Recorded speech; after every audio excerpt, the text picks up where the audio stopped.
Namaste. Welcome to Ayush Oxygen Yoga. This is Master Nilesh, and as you know that we have started to discuss about the history of name of the postures from last week. So today we go further to discuss about another posture.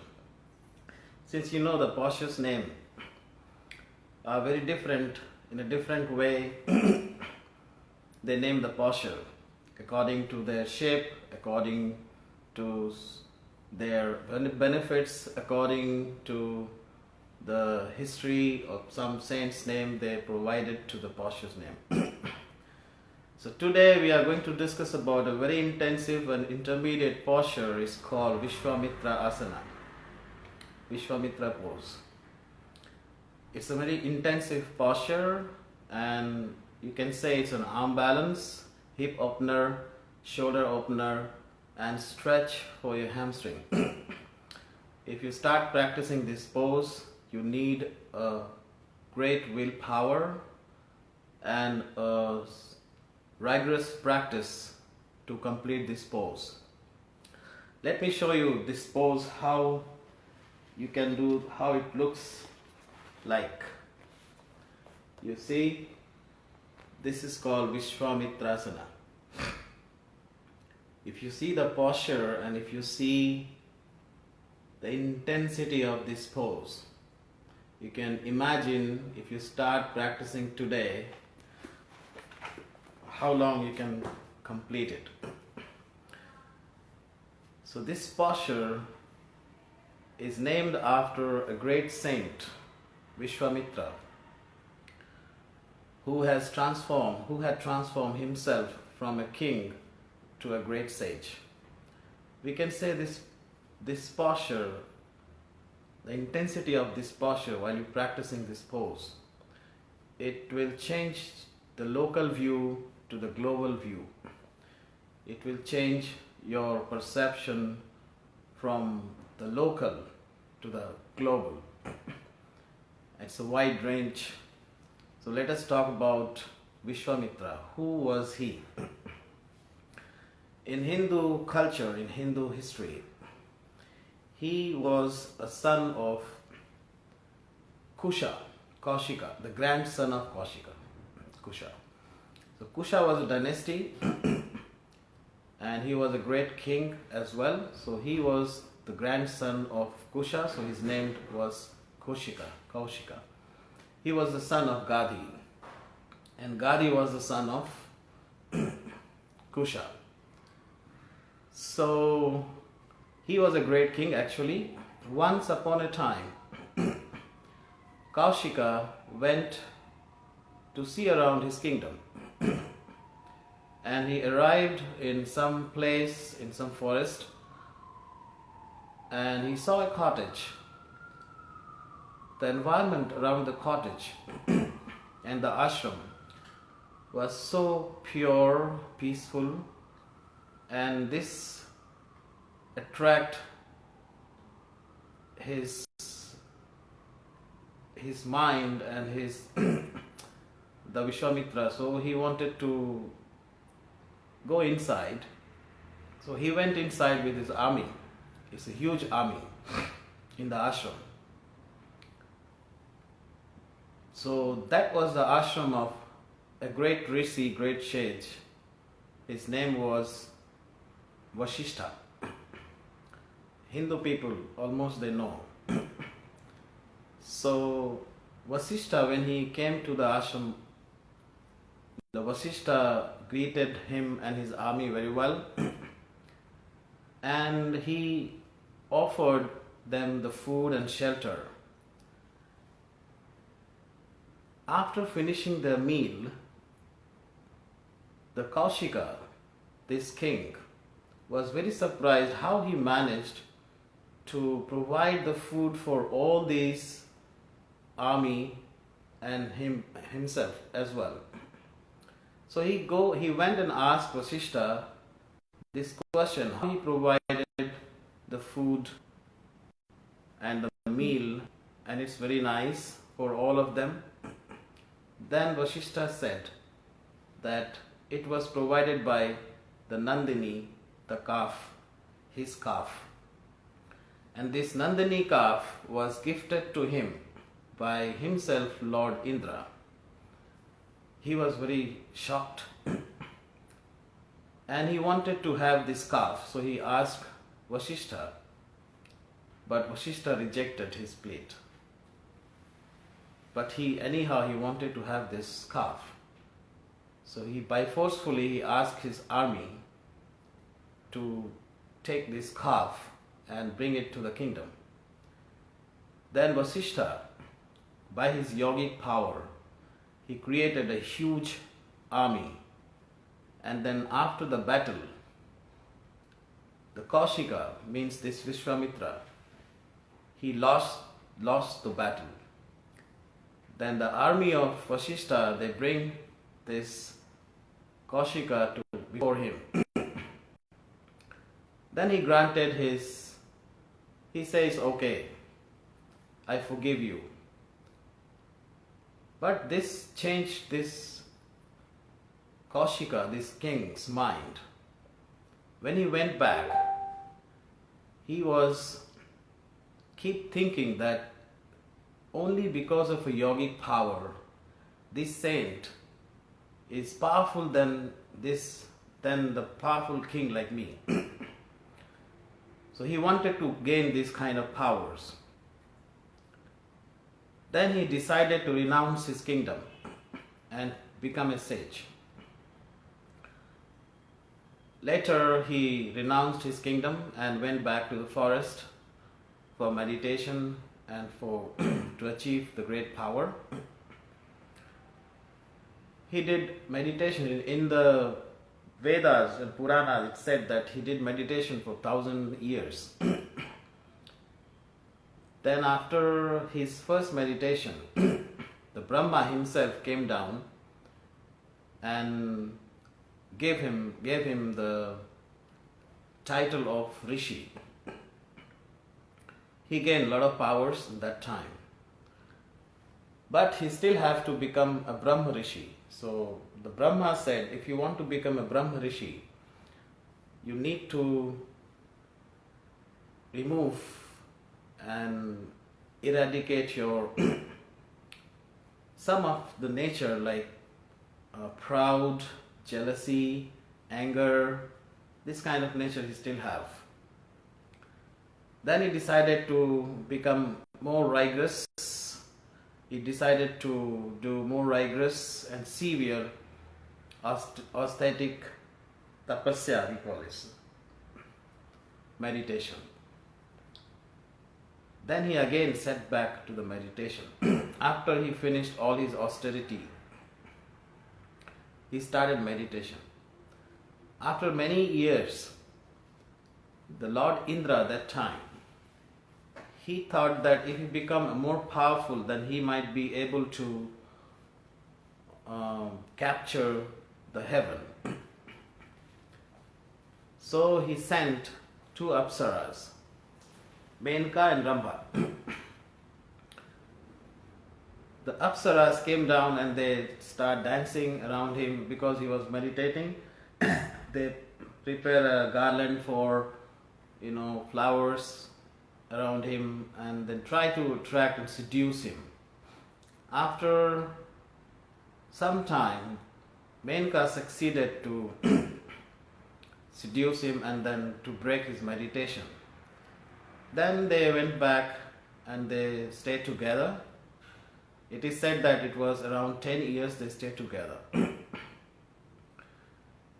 Because the Menka created a Maya, illusion around him, and he was captured from this illusion. After that, Rambha also have a baby with Visvamitra. That baby's name was Shakuntala. I think you heard this name many times if you study about the holy books in India. Then after he came out from this illusion, he felt that he disturbed his meditation and he lost all his powers because of he was captured by Maya, and he was a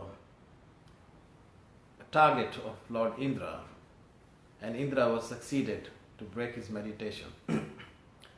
So this posture, if you do this pose, you will fall down many times.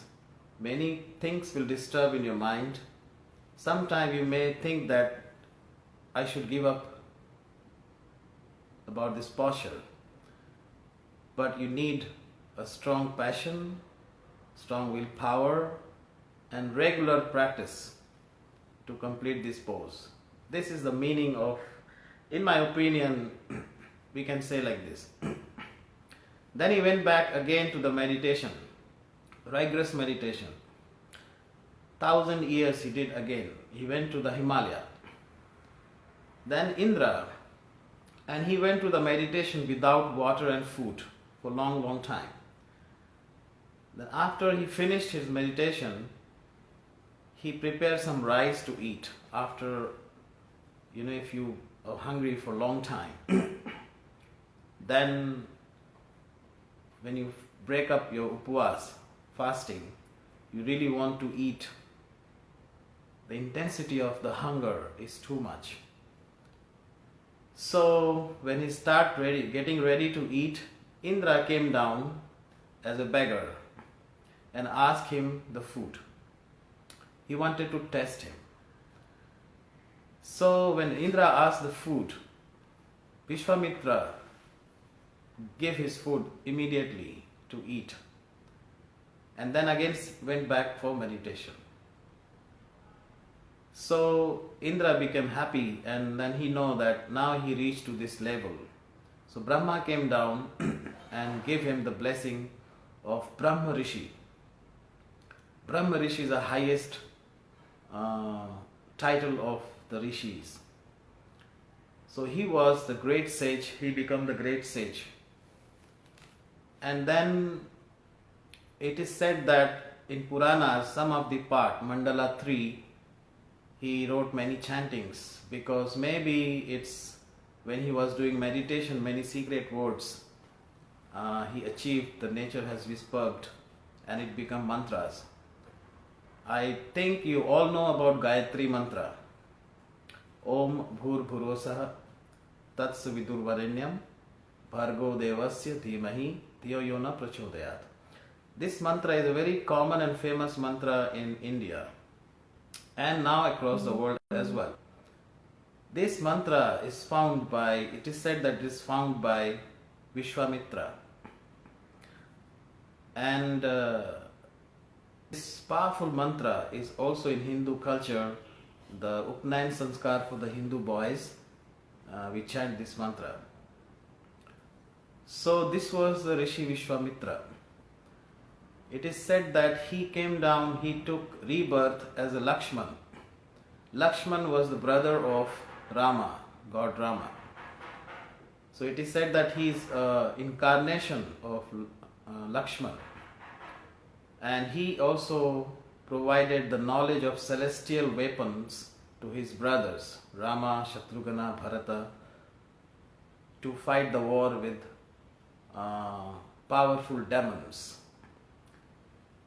Rishi Visvamitra was really a great saint, and he was equal to a very highly stable status person, and he is highly regarded in India as well. So Visvamitrasana, start practicing and ask your teacher the techniques first, how to practice this posture, how you start, and how long you can achieve it. Your teacher can tell you, after seeing your flexibility, your passion, and your strength, that how long you can be achieving this pose. Once you achieve this pose, you'll be very happy and you'll praise yourself, because after a long time, when you start practicing this pose, you will know what kind of weakness you have to be strengthened, what kind of flexibility you need to achieve, which part of your body you need to open, and it's not, then you have to practice another postures to open your hips, to open your hamstring, to strengthen your arm strength, and then your teacher will teach you the techniques. I hope one day you can achieve this pose. But remember, when you do this pose, remember this Visvamitra Rishi. He had struggled a lot in his life. He did severe tapasyas, severe meditations to achieve the godly power, and he was disturbed by many people, even God of heaven, for his meditation. But finally he achieved what he wanted. So once he became Brahma Rishi, then Brahma said to him, you go and meet the Rishi Vasishtha, that he lost the war with Rishi Vasishtha when he asked the Nandi and he didn't give him. So he went back to meet Rishi Vasishtha with a proud that now he is also a Brahma Rishi. In Hindu culture, if someone in a intellectuality, in that state, if they go to meet some highly status person, and if he's also at the same level, they greet each other. But if one person is in a high state and if the other one is in lower state, the higher state person bless him. They don't greet him, they bless him, so that they can recover from the other, their parts inside. So when the Rishi Visvamitra went to meet Vasishtha, he greeted Vasishtha, but Vasishtha blessed him. It means he is still not in the level of Vasishtha. After all these achievement of the powers, meditations, but when Vasishtha blessed him, his ego has gone. The ego of that he become the Brahma Rishi and he came to meet him after becoming this is gone. When it's gone, he realized that Rishi Vasishtha gave this blessing. Without his blessing, he cannot get rid of this feeling, this feeling of ego, this feeling of self-esteem. Then again he went to greet Vasishtha, and that time Vasishtha also greet him. I also greet you. Namaste.